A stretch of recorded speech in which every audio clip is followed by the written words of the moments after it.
Si Fifi ay nasa isang bakasyon sa bundok. Alis sa lungsod na milya-milya ang layo lito. Mga tuktok ng niebe at napakalawak ng kalangitan. Mga pagsakay sa kabel ka na may pagmamalaking niebe. Nagsisimula na ang pakikipagsapalaran. Tara na't sumakay. High up! Paakyat sa bundok, tumausdo si Fifi.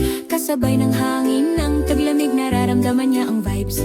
Sa lodge, nag-check-in siya ng may kabitan. Paakyat sa kanyang kwarto, isang perpektong lugar. Sa cable car, narating niya ang tuk-tuk. Ang ganda ni Fifi sa liwanag ng bundok.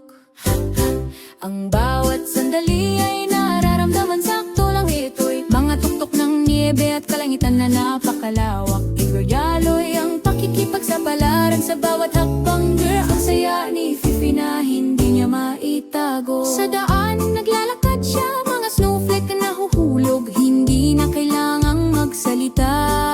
Sa kafe humihigop siya ng kanyang tsaa. Maaliwalas na init, malaya ang kanyang puso. Sa tabi ng apoy, natagpuan niya ang kanyang katahimikan. Ang ganda ni Fifi sa liwanag ng bundok. Ang ganda ni Fifi sa liwanag ng bundok. Sakto lang ang pakiramdam ng bawat sandali. Ito'y mga tuktok ng niebe at kalangitan na napakalawak. Dumadaloy ang pakikipagsapalaran sa bawat hakbang word. Ang saya ni Fifi na hindi niya maitago. Sa daan naglalakad siya, no hinamay napakaliwanag na kalangitan. Ang paglubog ng araw ay lubos na nakakagaan ng loob. Dihet sa tabi na apoy siya ay humihinga ng